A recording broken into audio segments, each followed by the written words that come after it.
start in. So it's my immense pleasure this evening to welcome Uzma Hameed, who is the dramaturg for Wayne McGregor's The Dante Project, which is a co-production between the Royal Ballet and the Paris Opera Ballet. Uzma is also a Selwyn alumna, so it's a great pleasure to welcome her back here to this very new space in her old college. So Uzma, in fact, did her degree in modern and medieval languages. And so it's wonderfully fun to be able to speak with her today about how someone with training in literary studies of the kind one gets here moves into working as a dramaturg with ballet. So that'll be some of what I hope we'll touch on this evening. So Uzma is a writer, a director, and a dramaturg, and has been a long-time collaborator with the choreographer Wayne McGregor. Amongst other things, there are many, many things I could mention, but one thing I really did want to mention, she's recently published this two-book wonderful novel. I've got the first of the two here in my hands, Undying, with her sister Anne Breen. But today, we're going to be speaking about this remarkable Dante Project ballet, and we're going to hear more from Uzma about the process of starting with a poem and emerging with this work. And I'm very grateful to Uzma for providing us with these photos as well. We've got these photos by Andrzej Uspensky, who will help guide us through our conversation and give us a taste of the ballet itself. I know some people here have seen it in person, and for those who haven't, it will be streaming in December, so there will be further opportunities to view the ballet then. So I thought I would start, Uzma, by asking if you could just tell us something about the process. Now, for those of us not in this world, maybe you could even just enlighten us as to what a dramaturg does in the world of ballet. Tell us a little bit more about your approach and what you do, and what was your particular role in this immense collaboration. Okay, so first of all, thank you for that lovely introduction, and lovely to be back here at Selwyn and to see all of you. I hope you've been having a good day today. So when people ask me, what's a dramaturg, what does a dramaturg do, I often say, when it comes to dance, it's about clarifying the intention of the piece, working on the intention, which might be abstract, might be narrative, also on story and meaning. So the beginning of that. I was a performer. I can project if necessary. We can also just move the mic. We could just move the mic. Yeah. So the beginning of that obviously is research, and each of the collaborative team does their own research and is free to explore in any direction they wish. And then often at a very early stage, the choreographer and I will have some deep dive, kind of in-depth blue sky conversations about what direction we could take the piece in, which is always a really wonderful part of the process. And then once we get into rehearsal, what I always find really beautiful at that point is that Wayne's process is quite alchemical. Once he's had those conversations and thought about the material and read lots and felt lots, he just starts to make movement in the studio. He's not trying to make a particular scene or a particular idea. He just starts making movement. And what inevitably happens is that when I'm sitting there watching, I start to see themes and ideas and moments, narrative fragments emerging from what he's making. So then it's a really joyous sort of process of shaping it, kind of saying, oh, well, that reminds me of the bit where we could take that further by bringing that person in, or we could amplify that by bringing a group in, or what's missing now? What have we got and what's missing? So at that point, I'm kind of observing and reflecting back, almost as a sort of stand-in for an audience member, seeing what they might see and how it really. So I think that's a sort of brief summary of dramaturgy. And of course, there's an amazing collaborative team involved here. And so there's the artist Tacita Dean, and we're going to look at some of her set design, her wonderful art, which formed the set of the ballet. Thomas Adès, the composer, and Lucy Carter, who did lighting design. And I have to say, this is one of the times in my life I've been most aware of lighting design in a performance, because there's so much that is done with that as well. So can you tell us more about how these different parts fit together? So did you all sort of decide together to work on the project, and then each person kind of went off and thought about their particular angle, or does it all happen kind of all at once, or how do these different bits fit together? It can be different with each piece. In this particular instance, I think Wayne and Tom came up with the idea together. Let's do something on Dante, and then I worked mostly closely with Wayne, but also a little bit with Tom on developing some of those ideas. But what is very interesting about this, Wayne always works with a large team of collaborators. He's very interested in what happens when what he calls a collision of ideas occurs. And sometimes it is literally a collision that might not be all seen together until you're in that stage week, when you put it on stage and you start to see what it would look like. And a set model, however good it is, never really shows you what the set is going to look like, or what the challenges are going to be lighting it. So often that's a very, very interesting, and it's a moment where it all goes up a level, and things are sometimes not what you expect, and you have to find solutions. But that's part of the beauty of it, because I think what you get then is a very authentic, authoritative approach that's been made by an artist totally immersed in their field. They're making their response to Dante, and then it's coming together with the choreographic response. And I like to think that with this kind of work, there isn't just one way of looking at it, that actually somebody might see the dramaturgy inherent in the design, somebody else might be looking for story in the choreography. So there are kind of layers of meaning and layers of visual experience that make the source material much more available on different levels. So it's not just intellectual, it's also emotional and sensory. Absolutely. And I was really struck. I listened to some interviews with different members of the collaborative team, and I was really struck at how much time people seem to have spent really reading and engaging with the poem. Can you tell me more about your own experience reading Dante? How did you come to Dante? How did you find reading Dante for the purposes of this performance? So I'm one of those people who knew a little bit about Dante, and it was on my reading list, but had never actually read it. So I'm very grateful to Wayne and Tom for making me read it, because it's just been such an amazing, rewarding experience.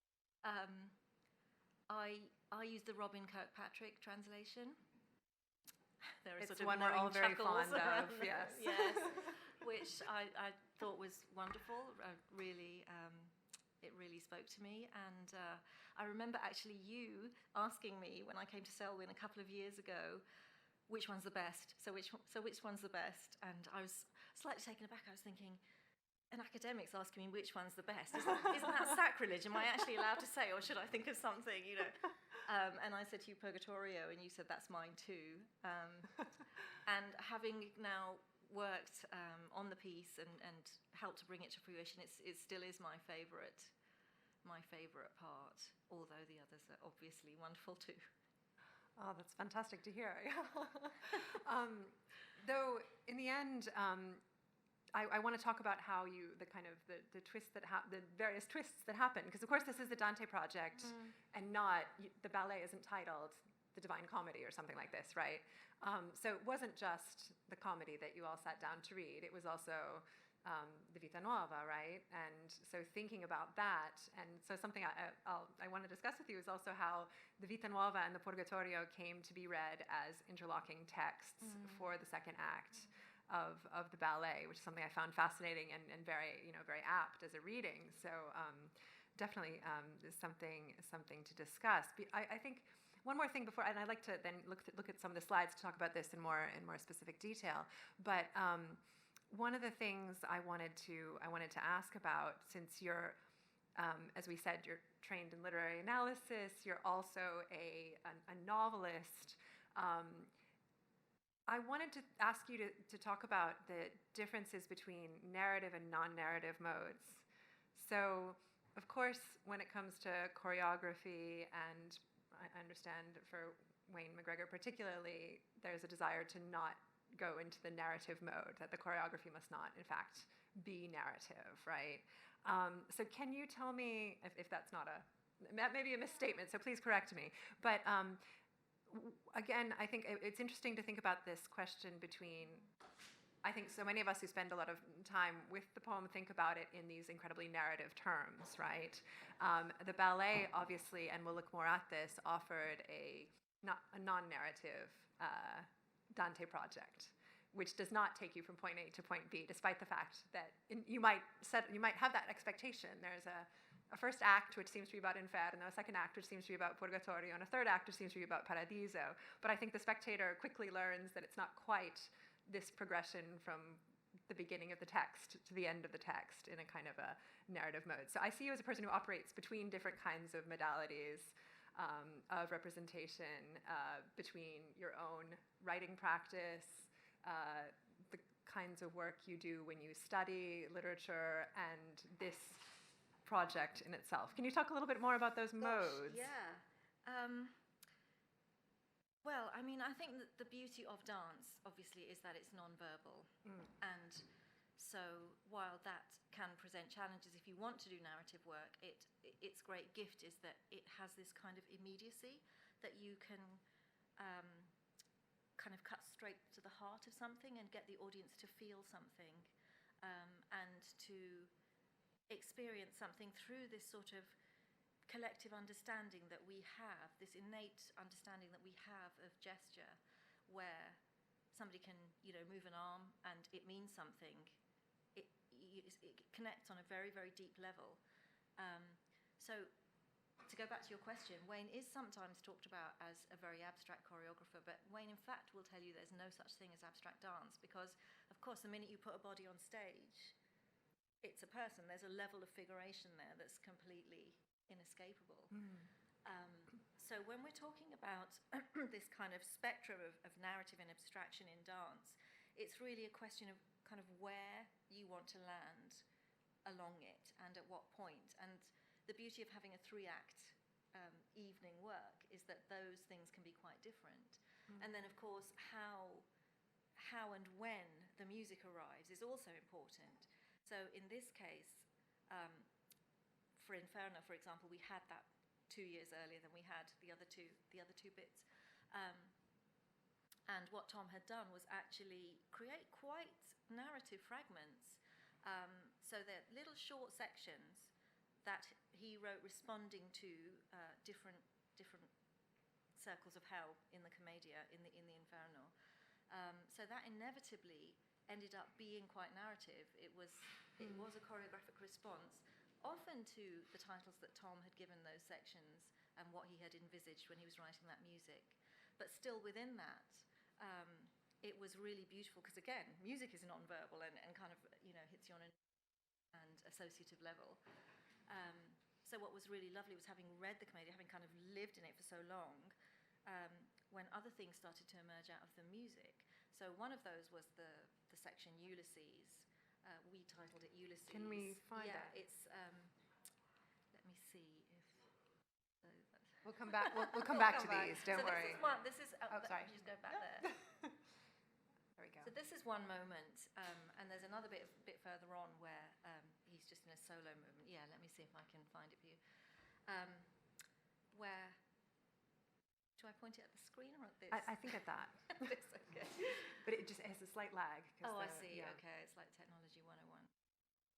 Here we go. So this is Ulysses himself, Calvin, and Tom had originally written this piece entitled Gluttons, and then full stop, in slime. And so the beginning of the choreography was Calvin kind of doing this very fluid, very kind of oozy, heavy stuff, as if he's sort of stuck in this squelching bog. But then the music rises to this sort of crescendo, and it really sounds like the sea. It sounds like a storm at sea. And even that beginning section, when I first saw it, it reminded me actually of Tennyson's Ulysses and Little Prophets and Idle King, and the sense of his boredom. He's sort of stuck on Ithaca. He's got to be a father, he's got to be a husband, he's got to be a king to these petty people who are just interested in all this stuff, like who's stolen whose sheep. And what he really wants to do is get out there on the waves again and explore. So then Wayne brought in another group of dancers, which is what we saw in the first image, to kind of be almost like a crew. and then there's a moment where he glimpses, there's a sort of movement Calvin does, which is sort of like this, which seemed to us in the watching that it's almost like looking through a telescope and seeing Mount Purgatory, and then he's sort of tossed in the air. The dancers by this point are almost more like waves and storm than they are crew. He's sort of tossed in the air, and then he disappears before it all starts again, because of course the stories are endlessly repeating in hell. So that's kind of an example of how in the listening and in the seeing, other ideas just emerge, and then we can develop them. And I don't think you necessarily need to know that that's Ulysses when you come to watch the ballet. There are plenty of people in the audience who haven't read the Commedia at all. But we always try to make work so that it has kind of layers of interpretation, and people who do know the Dante will find things in it that other people won't, and other people will also find things that respond to their own experiences and their own frame of reference. Because to go back to that conversation about narrative and abstraction, the great joy of experiencing dance is that you can go on a personal journey with it. We really don't want to make dance that says, okay, this is what you need to understand at every separate point, and then you go out of the theatre and you've understood the story, well done, but it may not have moved you, and you may not have been changed or transported in any way. So what we try to do is to create little narrative points, little anchors almost. So there are moments where you're not lost. You don't do that thing where you go, I actually don't understand any of this, I'm going to just detach. You're not lost, but there are moments within that where you can also just swim freely and make your own connections, and that's where I think it's really, really powerful. Yeah, absolutely. And I think that's so interesting for what we were talking about with this, because I think, if you're, as kind of embedded in the text, because you work with it all the time, as many of us do here, I think I had a moment where gluttons, Ulysses? Is it gluttons and Ulysses? Like, what happened? Okay. How can this be? But in fact, I think what was, at the same time, all of it's incredibly expressive of these infernal states, and the ways in which the dancers were moving and interacting with one another was so markedly different in each of the acts that right there was a very strong sense of this kind of infernal character that came through. And I think sometimes I wasn't always able to follow, oh, this episode must be exactly this, and then I sort of had to let go of that and realize. Were you able to let go then? I had to, and and I think that was the moment when you sort of realized that there was a wonderful reading going on here that involved a kind of intratextual movement that perhaps also, as Dante scholars, we should allow ourselves to do. This kind of movement within the text that doesn't necessarily have to proceed. And this is something Niccolò's been working on. He always tells us we've got to resist the sort of master narrative, that Dante's a poet who always wants to pull us inexorably from point A to point B, and that we, if you permit me to possibly misconstrue your argument, that what we need to do in some way as readers is also kind of resist that strong pull of the poem, which is trying to take us in a specific direction, and allow ourselves to move and to see, in fact, where the poem encourages us to move back and forth within the fabric of the poem. And so I think the Glutton's Ulysses moment is actually a brilliant, once I stopped trying to be like, okay, I need to identify exactly where I am. Where am I? Which line is this? I think once you can let go of that and see this kind of movement back and forth, you'd get this wonderful sense of the infernal that comes through very strongly here. And I think what got marked out really in stronger terms is the differentiation between the canticles, between each of the realms, which came through incredibly strongly, in that they were kind of incommensurable in many ways, weren't they? Completely different worlds. But I think there was a kind of a gasp in a completely accurate wonder at Tacita Dean's infernal landscape here. So can we talk about that for a second? Yes, so this was a chalk drawing,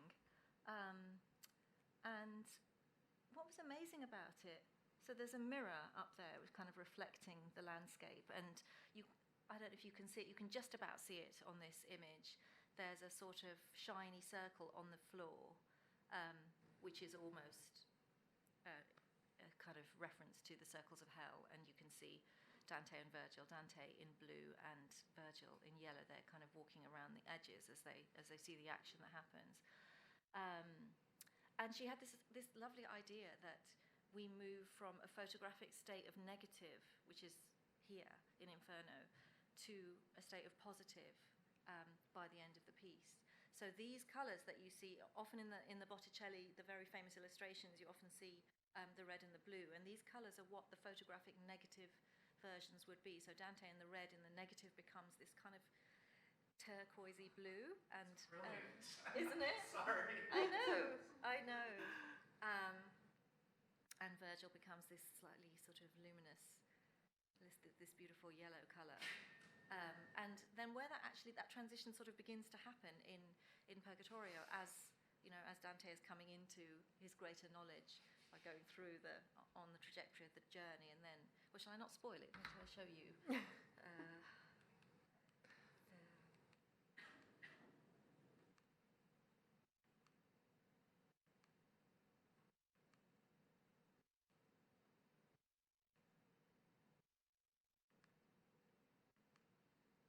That's again Ulysses.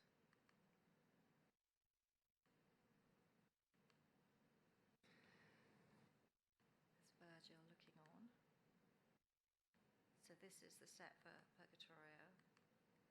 And as you can see there, so Ed Watson, who was playing Dante, is now sort of half in Botticelli red and half in negative blue. And by the end of Paradiso, then he's completely red. And then we have this beautiful tree. I don't know, there's a better image of the tree somewhere. There's one of the tree coming in. Is it and Wayne walking in front of it. Oh, is that, yeah, backstage. But you can see the tree really well in that one. So if you go on. Yeah, so here, the tree, it starts off a kind of very dark.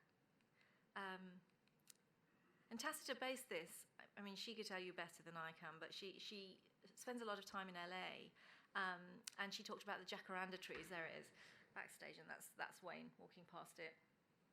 She talked about the jacaranda trees and how when they flower, they become this beautiful, vibrant, pinky purple. But it's also very interesting, the idea of a tree and the Garden of Eden, and the way that when they get to the top of Purgatory, they are in the earthly paradise. And in fact, with Lucy's lighting and with the help of projection, so another thing that was going on with the set was that there are layers of projection of the image on top of the original artwork, if that makes sense. So in Inferno, there are moments where there's a projected mountain on top of the drawn mountain, which gives it a really amazing 3D. But you can't quite figure out what's happened, but suddenly what was like a backdrop suddenly becomes very 3D. And similarly here, it was both the lighting and projection that turn this tree from green to a very beautiful, glowing pinky purple once he reaches the top of Mount Purgatory in the earthly paradise. Yeah, there was such a stunning set of contrasts between the different effects of the set for each of the different acts. And yeah, Inferno is just this wonderful game of the world turned upside down with the negatives of the mountains that are upside down, and the effects of the mirroring above and below, which is all so perfect for figuring the pit of hell, and really, really came through beautifully with these effects of reflection. And then at the same time, the dancers themselves were clothed in black, and then, as I understand it, sprayed with chalk. Is that right? So in this world turned upside down, the white represented sin and was applied to the parts of the body most associated with that sin. So you've got Paolo and Francesca. It's a very labour-intensive process, yes. Poor dancers all kind of masked up would have to go into this spray booth and, would then emerge covered in this chalk. And then later on also in this image, which you can see now, for example, in Purgatorio, they're still sprayed, but now the unitards are white, and they're moving much more towards a state of blessedness, and hence we have these beautiful colours coming in, which she drew on the Blake illustrations for. Yeah, there's amazing use of pre-existing traditions of illustration that were drawn on very knowingly and then also transformed by the work. So whether it was Botticelli or Blake, but there were a lot of clearly sources of inspiration that were used and then redone in all kinds of really, really brilliant ways. But it was wonderful to kind of see those filters and screens and mediations that came through in such beautiful ways and all became part of the really stunning reading that you all presented together. So yeah, we're starting to look at the comparison here between Inferno and Purgatorio and the different modes of both the set and the dancers and the modes of movement. So could we talk a little bit about what the Purgatorio became and how in your reading, the Vita Nuova, the stories, the Vita Nuova, and Dante's first meetings with Beatrice became so crucial for your reading of Purgatorio? Well, there were sort of several things that kind of fed into that. One of which was, from a storytelling point of view, once we'd done Inferno so it happened in 2019 in LA, which was one of the co-commissioners of the music, LA Phil. And we were looking at it and kind of thinking, okay, so what is missing and what needs to happen? And one of the thoughts that we had was that it would be great to be able to tell more of that backstory about Dante and Beatrice and, you know, what actually happened there, so that this audience who possibly doesn't know the Dante at all is more invested once they see Beatrice come on. They're more invested in that relationship. And also the first part with Virgil, we weren't really able to explore that Dante-Virgil relationship apart from this sort of quite short duet. Because of the nature of the music and because it was written so narratively to reflect particular episodes. And so it was very much geared towards the sinners. So in a way, we wanted to use Purgatorio to kind of open that out and back. And then also there was this idea that what it's really about there is this sort of unity of story. So in a sense, in hell, everybody's stuck in that state of sin that they were in their life. And they're never able to move past it. It's always their story is very short and they're defined by that story and that's it, that's what they'll always be. But in Purgatory, everybody's moving beyond that story. They're moving towards this state of wholeness, to a rewriting of their story. So there's a sense in which we're talking about one long story. I really wanted Purgatory to be one story. And so we talked about various ideas, and then one of them was also, could we actually throughout this piece tell the story of the fall? Could it be the Garden of Eden? Could it be Adam and Eve, given that we've got that tree as well? So that could be a really interesting intertextual moment. Or could it be the story of the crucifixion and the resurrection? That's also another layer that would be very useful to us. And in the end, it seemed that it would be the right thing to do the Dante and Beatrice backstory. Also, because the music then was divided into this sort of interplay between these amazing chants from the Addis synagogue in Syria and orchestral sections. So they sort of almost go in alternation. And there are three kind of sections that we used as remembrance sections, which are the musical sections, and the chanting seemed to fit very well with an idea of ritual and purgation that you obviously have in this section. And so then those three remembrance sections, in a way, also speak to the three dreams that Dante has in Purgatory, and the fact that he's sort of transformed through he's informed through vision and dreaming. So these remembrances that he has of his past with Beatrice, their sort of meeting when they were 9, their meeting when they were 18, the two things that happen there: first she greets him so warmly, then she shuns him, and then finally her death, almost were like the three visions through which he is informed, but they happen in reverse order, because in a sense we felt that when I remember Wayne saying there's something about backwards, and I said, yeah, it's like you're divesting something, and he said, you walked backwards when you did that. And, he was really interested in this idea of the most recent thing that Dante perhaps has not been able to fully move on from is the death. And so the first memory is the death, and then it goes backwards through time as he moves further and further away from that mode of earthly being, in collaboration with his colleagues on Mount Purgatorio, each doing their own penance. Yeah, there was such a strong sense, I think, in the act on Purgatorio about this process of recollection and this emphasis on these two crucial relationships with Ballet and with Virgil, and how the two of them came out together, and there was a kind of a movement back and forth between the reconstruction of both of those relationships in a very, very powerful way. Let's also bring in Paradiso, if we might. And I remember, Uzma, we started talking a little bit about Paradiso when we last saw each other, and the extreme difficulties of how you might do Paradiso in dance. And, as the bodies grow more and more, or the shades really, the souls are more and more ethereal, and less visible as they're described in the poem. How do you remediate that with human bodies as your medium of expression? So it was something we were talking a lot about, and it hadn't, hadn't happened yet. So tell us more about your thinking on Paradiso. Well, I think as you can see there, they're now sort of more luminous.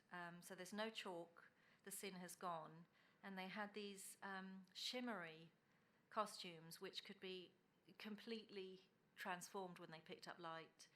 That's Beatrice. I don't know if there's an image of the screen. Yeah, so you can see Tess in this act, she's using film, and these beautiful kind of moving forms that sort of almost reflect ideas of the planetary spheres and the cosmology that Dante talks about as he goes up towards the Empyrean. And in a way, this is where that abstract dance comes in, because what Dante says again and again is that I can't describe it. Help me, muses. I can't. How do I convey this? And we were very interested in this idea of this sort of key thread that runs through Paradiso of the one and the many. This idea that God's creation is infinite and infinitely varied, and yet when you get to the Empyrean, there is oneness and there's unity. And so what abstract dance can do very well is this constantly unfolding variation, where in the way that Dante seems to be doing in the Paradiso is that there is constantly something new assailing his sight. There's some new wonder that he only just begins to get to grips with, and suddenly there's something else amazing going past.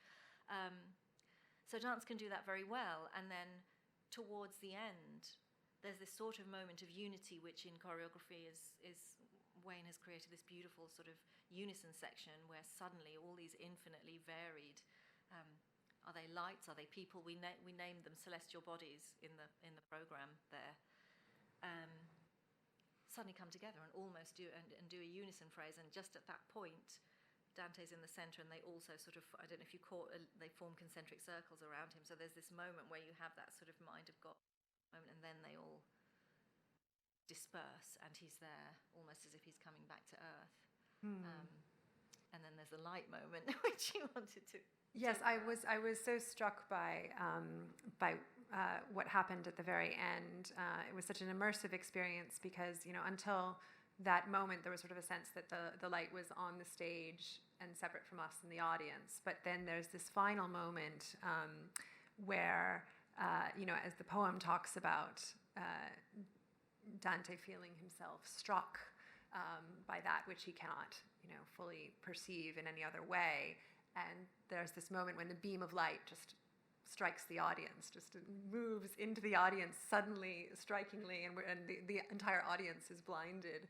And I thought it was such a perfect kind of immersive ending that really, really encapsulates what Dante's trying to convey in those last lines of the poem. So it was a really, really stunning moment, I thought, that happened there. So from those concentric circles, the dancers moving around Dante to that moment when the spotlight quite literally moves on to the audience as something is conveyed there. So the dancers disperse, and then there's this final duet between Dante and Beatrice where the light is making her so pure at that point. I don't know if we have an image there. She has this, I mean, I love how the photographs actually make it even more abstract.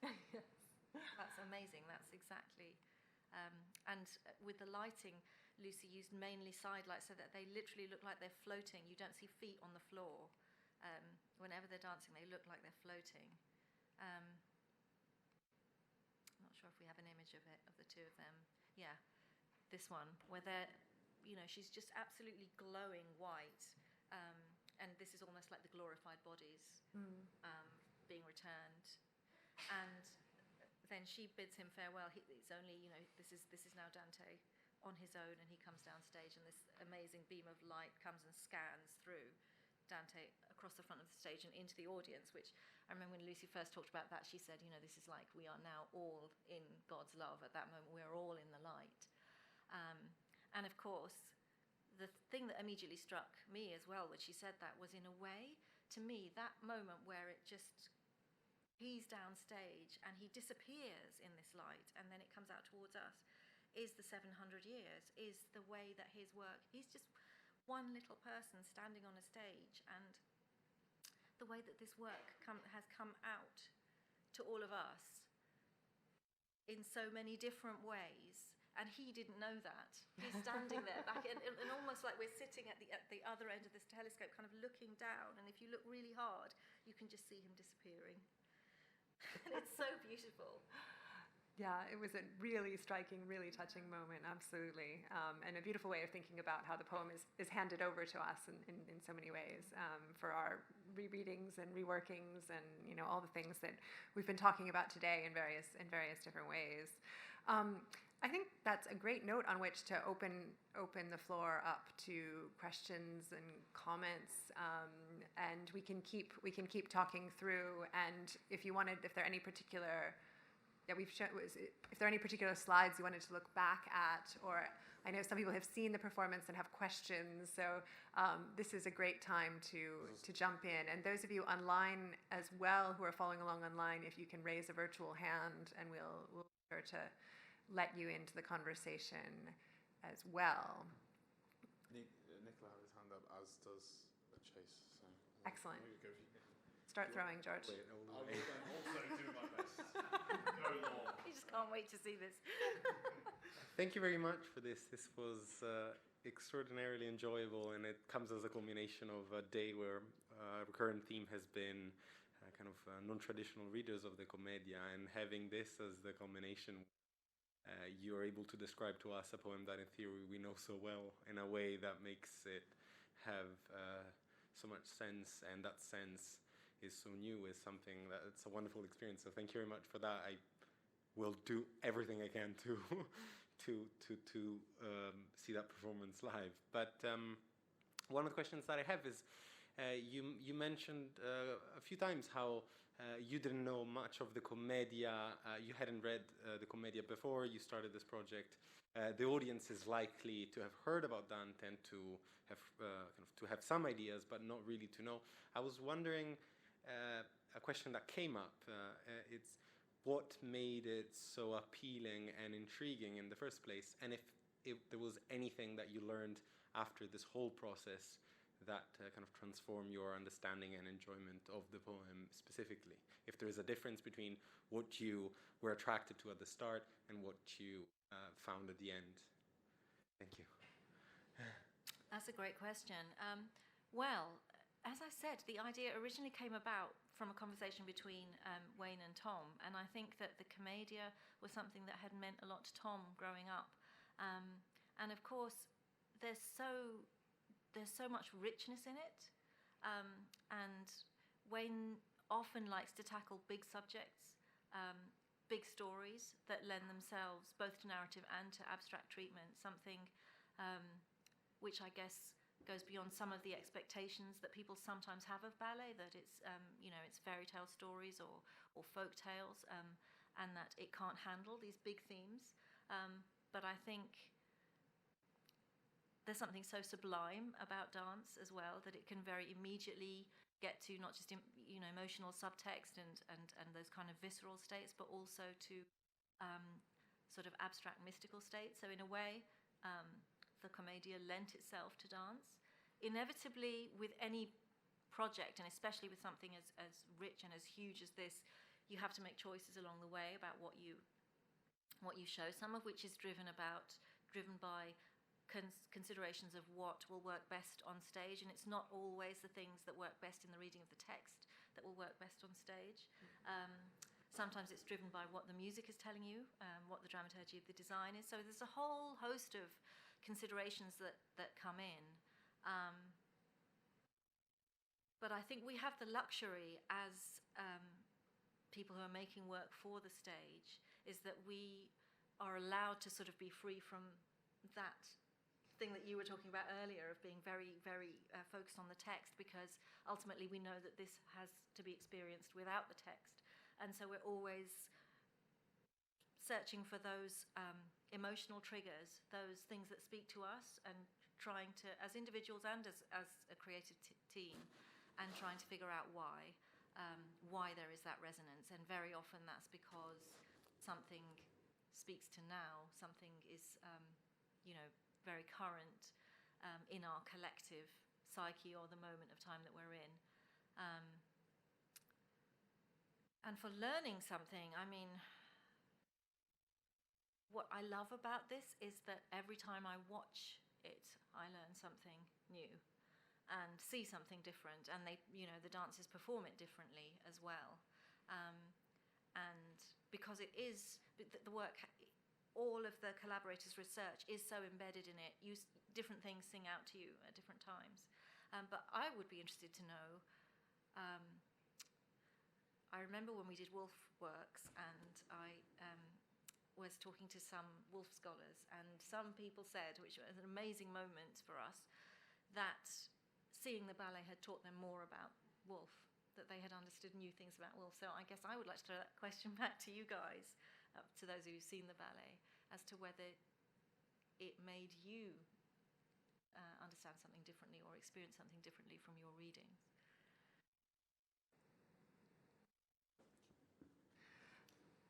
Yeah, well, if you're going to start doing your long distance throw, go for it. Yeah. I'm not going to do the throw. I'm not going to do the throw. Yeah, I was just going to say this raises all kinds of things we've been discussing in different ways today, in terms of different modes of response to the poem, right? And we've been talking about illustration, but also, what is not illustration but remediation, and what are the names that we give to responses to the poem that are nonverbal, whether it's a drawing or a photograph or a ballet or a theater performance.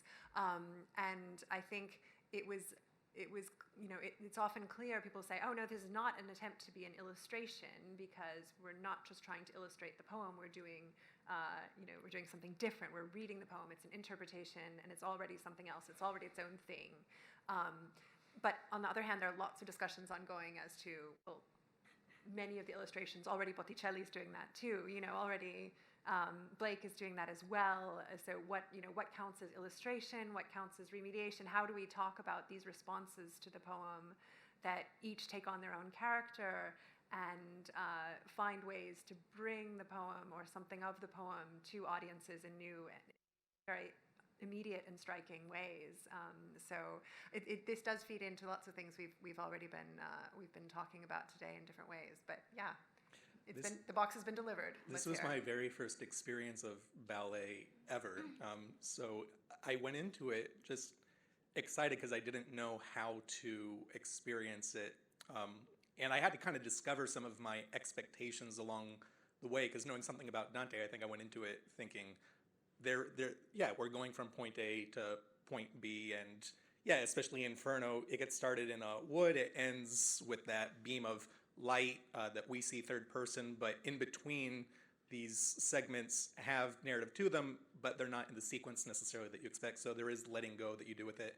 I mean, there was a check of expectation there, but therefore the element that really struck me all was you've talked about the significance so far of motion and music and rhythm in ballet, but also just the amount of touch that has to happen between the dancers. It made sense for me between Virgil and Dante, because even in the poetry there are some very intimate connections, maternal and filial almost sometimes. But I was trying to think. You don't see Beatrice and Dante touch. I mean, that would have been something that just would have been a no-go. And I'm not sure that in any of the illustrative traditions. I mean, you can correct me, but I don't know if Beatrice and Dante have ever touched in the art form around. So is this the first time that's happened? I don't know. You can look it up. But it made me think. Well, how do you navigate? How do you navigate touch in a medium where that's been maybe a taboo up until now? But maybe you also see that as a unique contribution to what you have to offer to the way we think about relationship and Paradise too. Anyway, so like, what does touch mean in ballet? I guess that's the question. Oh gosh, that's a big question. Well, I think on a purely practical level, there's this issue of lifting. So often, one of the conventions of ballet is that men will lift women because the men are stronger and the women are lighter. And if you don't have touch, you can't have any lifts, so you'll kind of lose that sort of upper register of choreography. But in Wayne's work, and also with the partnering as well, in Wayne's work often you'll see, men partnering men, women partnering women lifting women sometimes as well. But we were interested in exploring how the bodies, even though touch is a necessary part of the form, we were interested in exploring how the bodies are different in each of those acts. So, and this was also, it's not just choreography, it's also through the lighting, and how in Inferno, when the bodies are sort of tortured, they're kind of gnarled and knotted, bodies in pain almost, and then the very naturalistic light, for example, that Lucy used in the second section, was all about the sense that in Purgatory they're at their most serene and their most human. The best part of being human, but they're not yet the souls in paradise. So this very sort of naturalistic light, which showed the beauty of the form of the body, but was also very, very simple, speaking to the very simple ritual that they were, that they're sort of doing, and this idea of repeating ritual as cleansing. Another thing that just occurred to me with touch in the Inferno portion, with all the chalk on the dancers' clothing. What are we calling it? The chalk that was covering them, when they touched one another, there would be like little mini chalk explosions that happened, and so much of the movement in Inferno was very violent. I was sitting quite close to the stage, and there were clouds of chalk that were flying as they came into contact with one another, and I almost people coughing in the auditorium. Yeah. So it was a really kind of impactful way of showing the kind of explosive and dangerous mode of touch in Inferno, was this kind of flying clouds that emerged at every contact. That's a good point. Which was, I thought, very, very striking. But there's also looking, just very quickly. Looking is always very important. So, for example, in Inferno, even when they're dancing with each other, they're not really looking at each other because they're just so self-centered. They don't really have that idea of seeing the other. Whereas once we come to Act 2, which we entitled Love, so the titles might be, Act 1 we titled Pilgrim, the second one we entitled Love, and the third one, Poema Sacro. When we come to that second section, there's a lot of this idea of looking and seeing the person, even while you are doing your own cleansing, your own purification, very, very mindfully and with great attentiveness. You're also giving the same level of attention to others. So that looking becomes very important there. And then in Paradiso, we sort of went for a mixture of the two, so that there's this idea that they are outside, in the way that in the poem, at first they're just light. And then as they begin to talk to him, he begins to see outlines, he begins to get a sense more of personality. So at times they might look at him directly, at other times they're more like celestial bodies on their own sort of trajectory and seeing the sort of the bigger, grander picture. So that was very carefully modulated as well as to how the looking works. We had some. Okay. Frey, Frey? Frey, and then. I haven't yet seen the ballet, but it looks like from the photos it's a proscenium arch, right?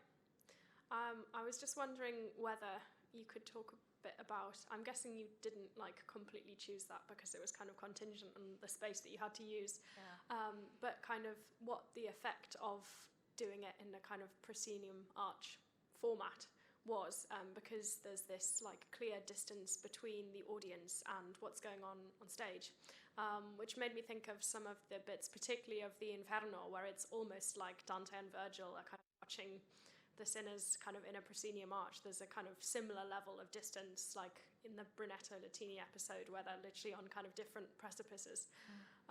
So I was just wondering whether kind of that played a part in the way that you kind of thought about it.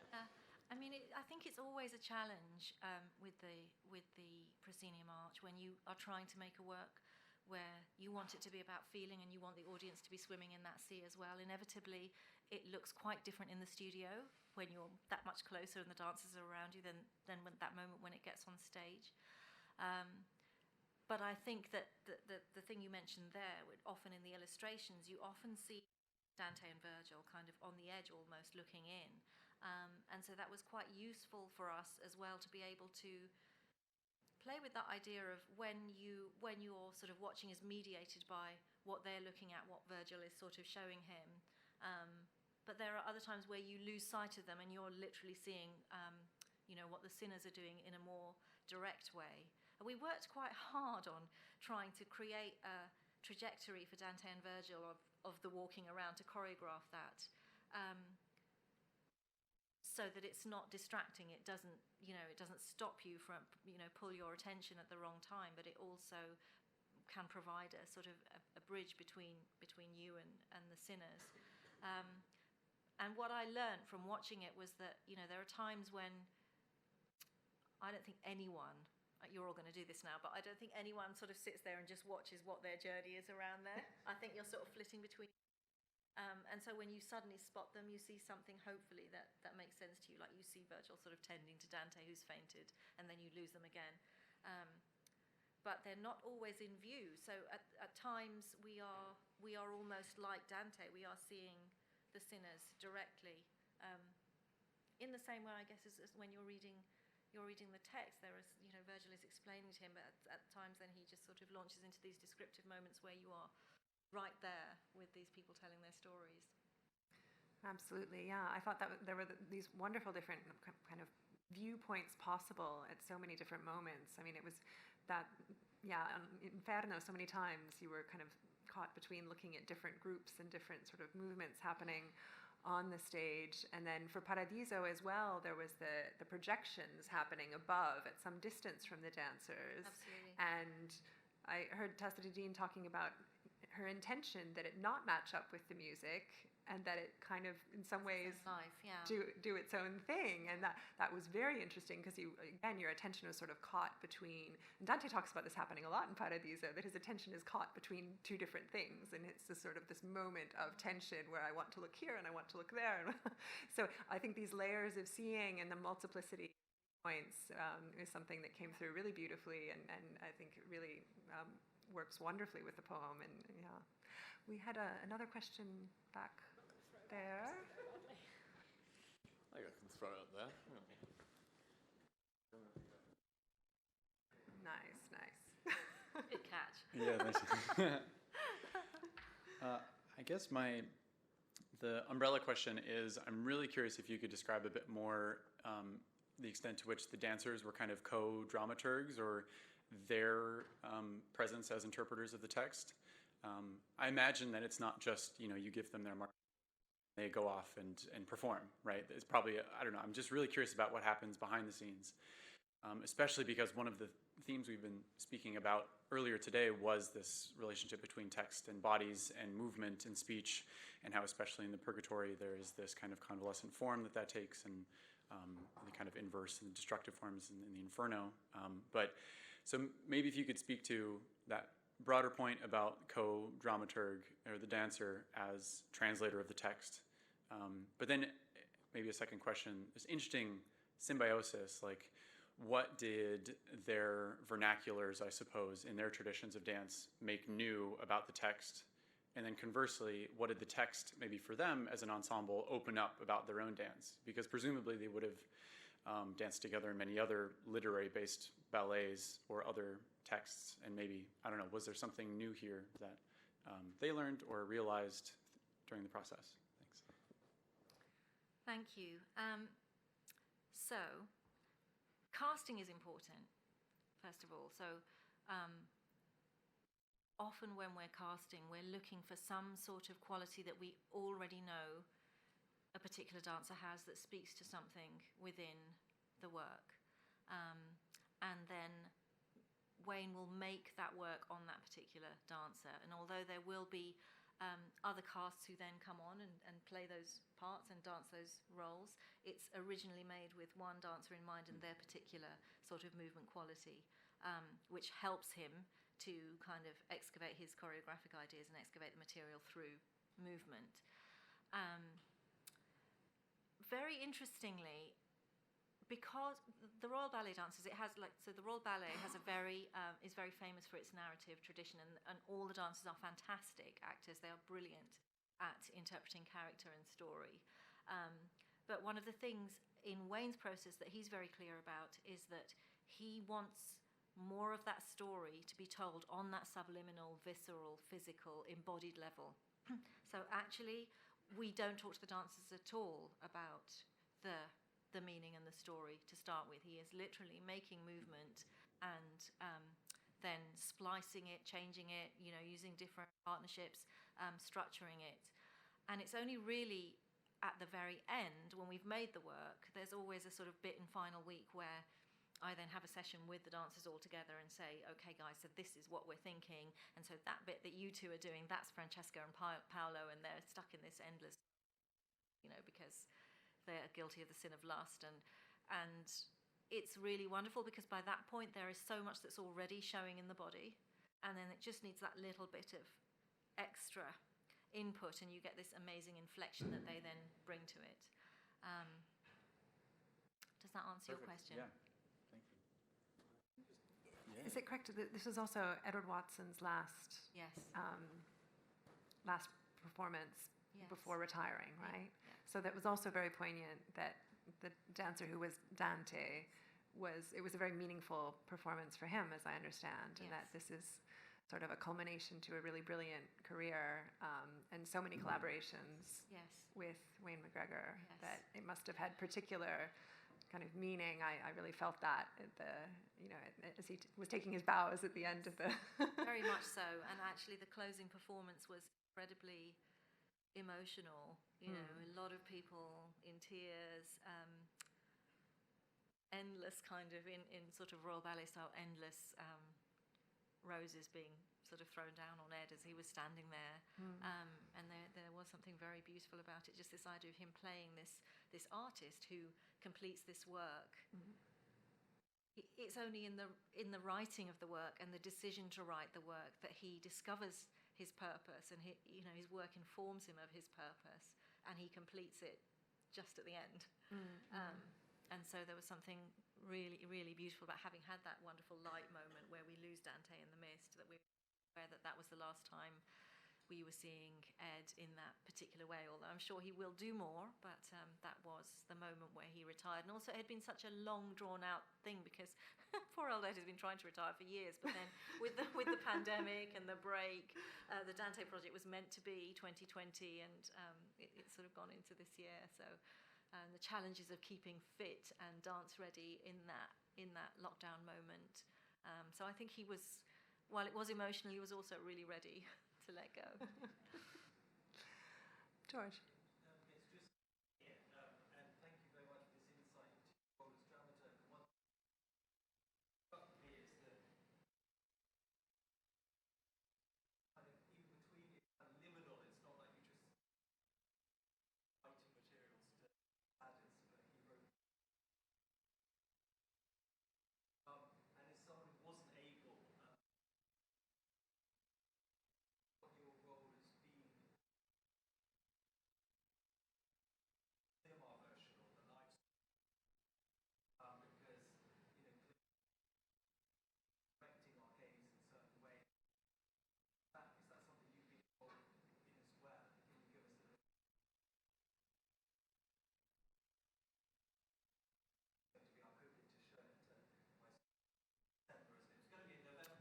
Yes, it's in December. Yeah. So, well, interestingly, one of the issues was that there are some edits that we would like to make to how that the gaze has been directed.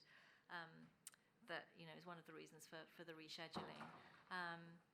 So yes, I mean it is a completely different thing. It's not shot on one camera. You have various camera angles. And what happens is that the brilliant film team who come and make these broadcasts for the ballet sit through a couple of rehearsals, talk to us, and then they kind of they feel it. They do it as they feel it, and then they bring all that to the edit as well. But to go back to your original, what you said first, there is also a moment right at the beginning where I will write a kind of a document which is about ways in to this material, which then goes to the creative team, and they are free to throw it in the bin, disregard it, or to use it a lot, or just see what speaks to them in there. So that is something that happens also as part of the process, but it's very, very open-ended. It's not at all really like writing an academic essay or a sort of examination, in the sense that we don't really need to pen anything down. It's just more kind of opening it all up, and also perhaps drawing connections between what's happening now and how we might approach it, making this piece in this particular moment. There's an argument that we should be doing academic writing that way anyway. Wow. Sounds like a great model, honestly. Can I just ask just another question on that? Because thing with theologians and composers, so they prepared packages of materials. I'm a bit more intrigued. Can you say a little bit more? I mean, is it like a sort of 20-page package? I mean, does the creative director tell you what he wants? Say, well, you need to give us at least 30 pages. Just say No. But it is like yes, it's a package. It's like sort of 30 pages is a good. It's around that, and it's an introduction to the material, both an excavation of the themes, and also if we're talking about literary work, some of the sort of literary devices and structures that the writer is using, and how those, if we start deconstructing it, how those then might speak to I don't know, the mathematics of choreography, or the mathematics of music. So it's just kind of breaking it down, if you like, and offering different kinds of ways in.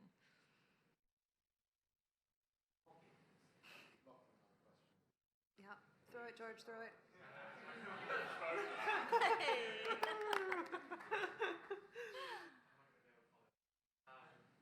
just wanted to pick up on something that Heather was saying before about the referentiality.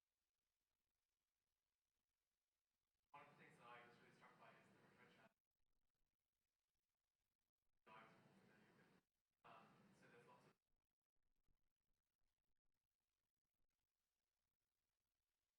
in the first one. The thing I was most struck by is the this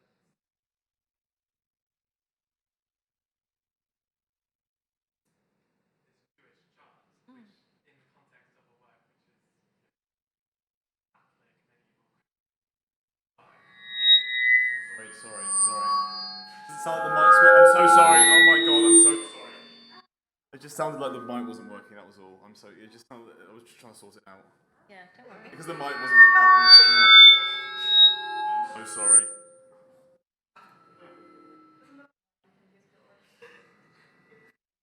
Yeah, there we go. Sorry, Lachlan.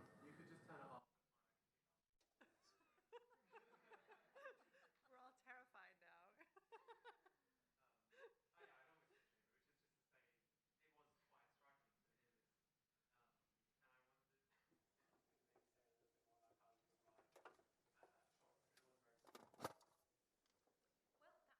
one of the things we did talk about was the way that once you get to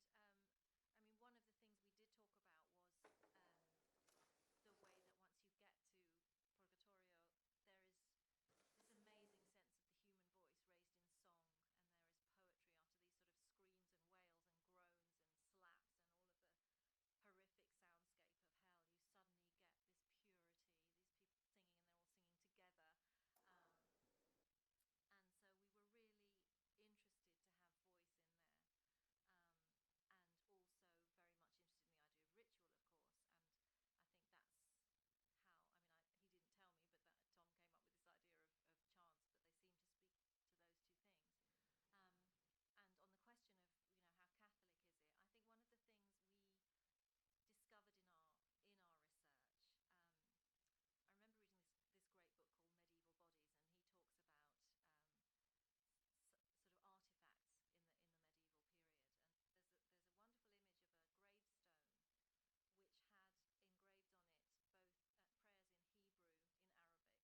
his own Christian, his own Christian church, and therefore is open to readings that work through other faiths as well. And so it was wonderful to see how this ballet emerged from thinking of Dante not solely in Christian terms, but rather took on all sorts of influences and produced something very, very true to Dante's vision, which can be read across, I think, can be very easily read across religions and cultures. So, yeah, beautiful to see.